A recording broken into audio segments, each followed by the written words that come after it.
Magandang umaga po sa inyong lahat. Ako po si Dr. Hilda Ong, yung kung iba nakakakilala sa akin.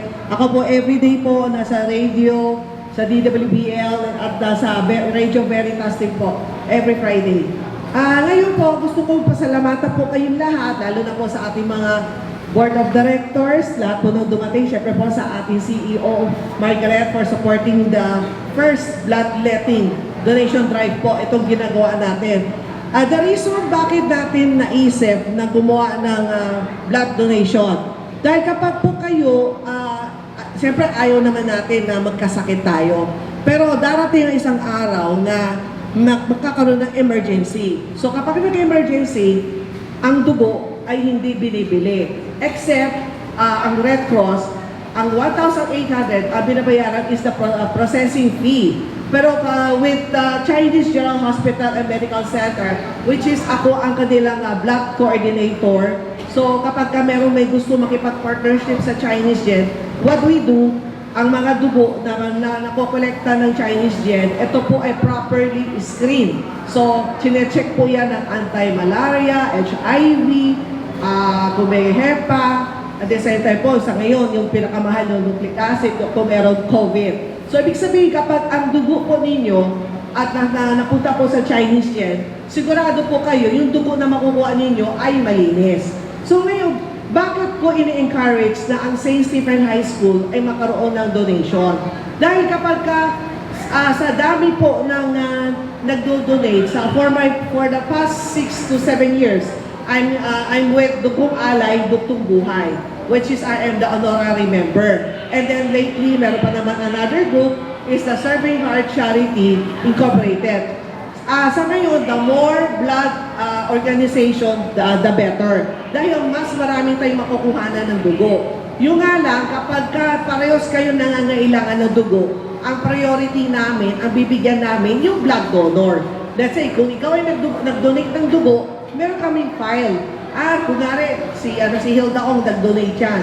So, kapag ako nag-request, priority. Ganon din po sa inyo. Ngayon, tatanungin po ninyo, what if kung ma-expire yung dugo ninyo today? Let's say, nag-donate kayo ngayon.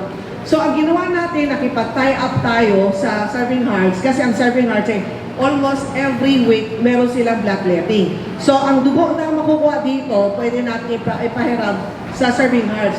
Kapag nangailangan kayo, lagi merong bloodletting doon sa kabilang side. So, ganun ang ginawa ng St. Stephen High School, ang ating Alumni Association. Dahil po, this is my first time to be the chairperson of the Welfare Committee. Ang gusto sana namin, ang Alumni Association and the school, maging close lahat. Gusto namin, siyempre ang iniis para sa akin, hindi ako magiging isang Hilda Ong, hindi ako magiging Agaran Servicio Lady, dahil dito ako nagsimula, dito ako nag-kindergarten, yung fundamental ko, yung foundation ko, nanggaling dito. Dito ako, kumbaga dito ko talaga, yung kung anong nagiging kasi very important is the foundation, which is yung mga anak ko, dito rin, ang mama ko dito, third generation kami sa St. Stephen. So, nung time may dalawang anak ako, very strict ako pagkadating ng nursery, kindergarten, up to grade 2, bantay ko sila. Pero after grade 3, up to the high school, hindi ko na kailangan kasi maganda ang foundation, mga tinuturo ng teacher, which we valued. Kaya nga, bakit namin inalagaan ang mga retired teachers? Because we owe our future. Yung tagumpay kumbaga sa aming ngayon, that the various lights, katulad ko aking past president, Gerald Chan, si Charles D. Yung kaya maganda ang naging buhay namin because maganda ang aming foundation. So yun po, kaya ngayon, ang Alumni Association, ang St. Stephen High School Alumni Association, we are doing our best na every year, ang lahat ng teachers natin, kung ano na ang meron this year, tuloy-tuloy na yan. Tuloy-tuloy na namin kayo bibigyan at higit sa lahat, napapansin ninyo, meron din kami binigay ng certificate ng New World. Hindi naman namin gusto kayong magkasakit. Gusto lang namin, meron kayong annual check-up. So, para malamin natin agad na meron palang kailan natin pumunta na sa doktor, kailan na mag-adjust ng iyong mga gamot. At the same time, because of ginagawa ng St. Stephen High School and the school, ngayon, ang Chinese General Hospital and Medical Center, nakita ang ginagawa ng St. Stephen. So, ang MOA signing para sa school staff, teachers, at lahat po, kasama ko pagkat kayo po ay nagkasakit at admitted sa Chinese Gen. Ang Chinese Gen po ay magbibigay ng 50% discount sa room, sa laboratory test, sa CT scan, lahat po yun, lahat yan may 50%. At the same time po, sabihin naman natin, kung doktora, pwede po ba na, kasi kahit na 50% hindi namin kaya. So, pwede ko bilang chairperson dito sa Welfare Committee, we can recommend or refer to you sa charity department naman ng Chinese Gen. Kapag ka charity department, libre na pati ang doktor. So, libre din yung kama. 100% free yun, yung bed space po ninyo. At magagaling ang mga doktor sa charity department. Huwag nyo iniisipin, ay, nilagay kami sa charity. Baka kung ano ang sino-sino lang mga doktor. Hindi po. Magagaling ang doktor ng Chinese Gen kasi mga consultant po ang nakabantay dyan. At syempre po, matagal na po ang charity po ng Chinese Gen. So, sigurado po tayo. Kaya ngayon po, at ako naman po, bakit ako, once every year, 2 or 3 times ako nagdo-donate. Bakit? Alam po ba ninyo before, allergy ako sa itlog, sa eggs. Kapag kumain ako ng itlog, talaga nakakaroon ako ng allergy, Makati. Pero after that, yung sa kakadonate ko ng dugo, alam po ba ninyo, kahit isang araw, wala na akong kati. So, gano'ng maganda ang nadudulot kapag tayo nag-donate, napapalitan ng bagong dugo. So, kapag napalitan ng bagong dugo, iba ang nararamdaman po ninyo ay masarap parang masarap ang pakiramdam kapag kayo ay nag-donate ng dugo. So, ngayon, at muli po ako ay nagpapasalamat. Sana ito ay hindi lang first, may sunod-sunod na po tayong mga bloodletting at mga ibang project. Ito po ay para handog po ng St. Stephen High School alumni para sa ating mga teachers, staff, and lahat po. Siyempre, thank you po kay CEO Margaret Belton at sa ating VP Josie Tapos. At as for sure, baka next week or a week after, magmumuwa sa na tayo with Chinese General Hospital and Medical Center. Ay, gusto ko po pasalamatan pala sa mga sponsor for today. Guys, ko pasalamatan ang Bacon Spears for the dinner rolls para sa ating teacher and staff. At ang pineapple and cheese bread for the blood donors. Ideal macaroni para sa spaghetti. And Gemini Food Group for the bagel. At kay Linda Salesti ng batch 88. In loving memory of her husband, Akok T or Akok Tan. Kasama ko si Akok Tan sa Adugong Alay, Duktong Buhay.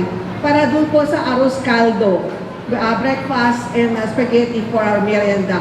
And syempre po, kailangan malaking palakpakan po kay Mr. Wesley. Wala kayang tulog. Siya ang lahat ng asikaso nagluto. Thank you, Wesley. And syempre po, sa lahat po ng mga doktor, mga medtech po natin, ng Chinese General Hospital and Medical Center po. Maraming salamat po.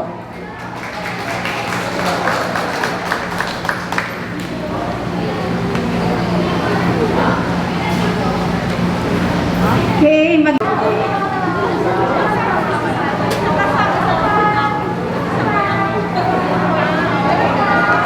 tuloy-tuloy kayo? Sige, 64 po. Ako tuloy-tuloy na po ko nasa Indigo. Oh, sige. Bukas marami ulit. Oo nga, kasi serving hearts po ta. Basta serving cards, marami yan eh. Ano po? Bukas yung bakla yun. For this year. What time po kayo nakilito gabi do? Ha? What time po kayo nakilito? Nagising do? Ano na? 7.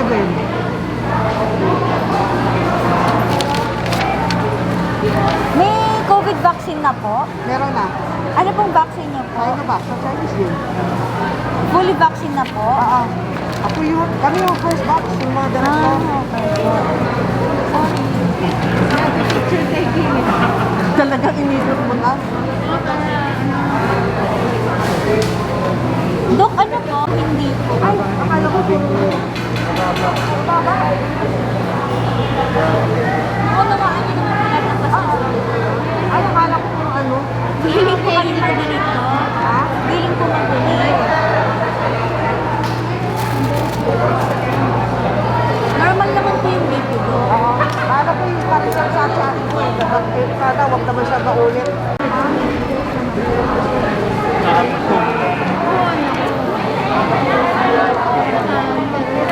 May meeting kasi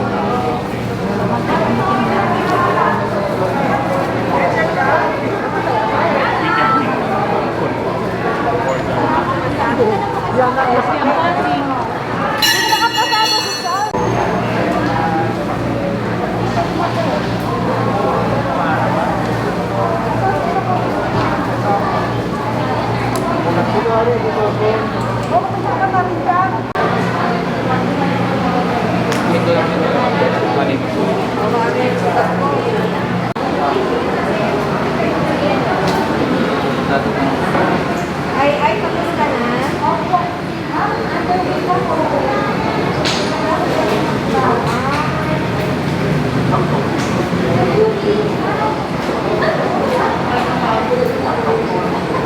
Ay, tapos ka na? bukas kasama ka rin sa ano? Pasig sa ano sa Salunas. Marami bukas ulit.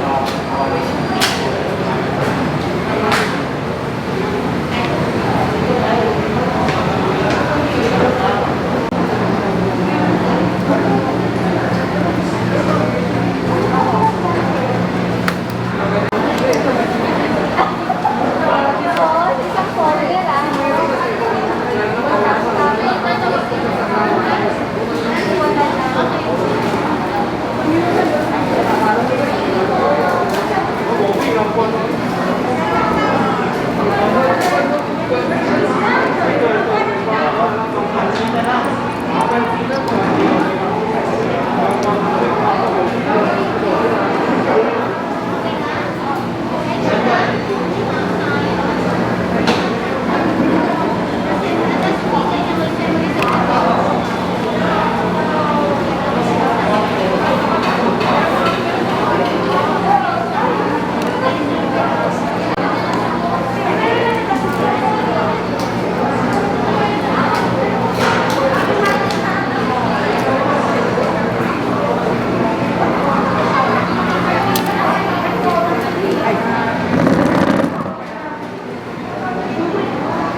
Wow.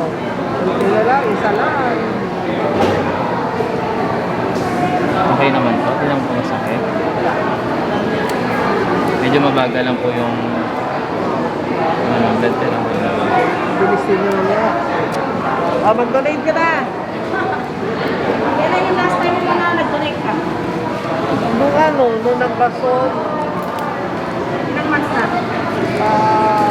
yung bago mag-lockdown, noong March. Bago mag-lockdown last year. Hindi, ngayon, 2000. Months? Hindi, nung March. Siguro February, after the Chinese New Year.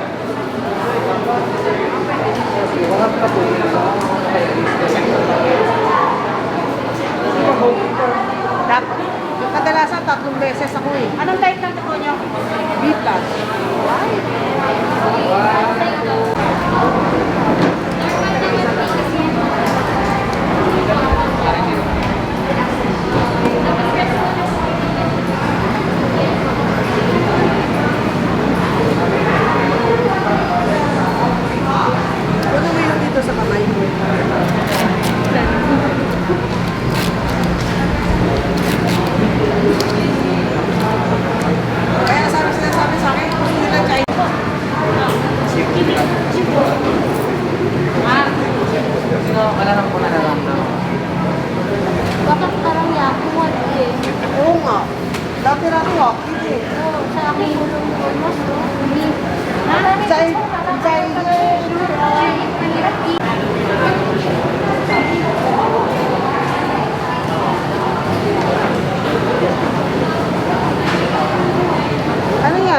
bigay po ng mami ko. O engaged ka na? Hindi po bigay po ng mami ko lang. Ah, kala ko engaged na siya. Oh. Laylo. Yan, tala. Yung siya sa iya blood bag. Teka. Tawag kayo isang technician daw dito. Sige na, at siya alin yan. Sige, ikaw lang. Doktor, beka ikong.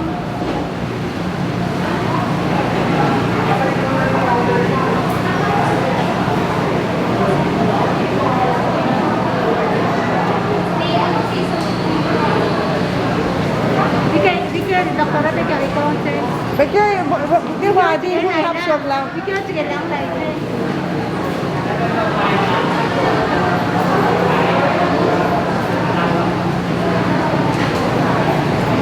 Ano? Sakit po kayo. Hindi. Hindi ko na lang siya na picture ng video.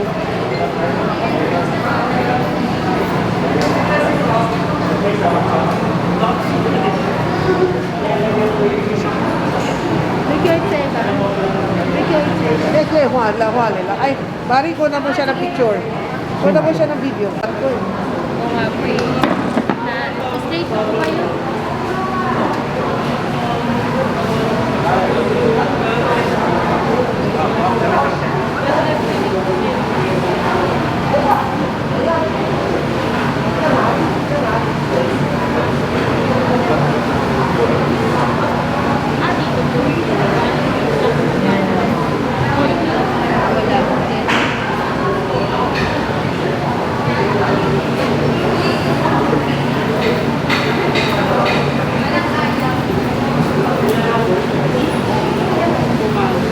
Mas bumagal?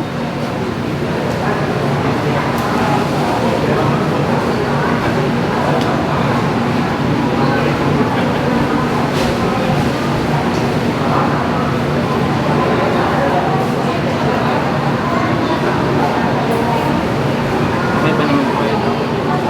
Ay, hindi na po ito. Sorry, ito, that's me.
kapag tayo ng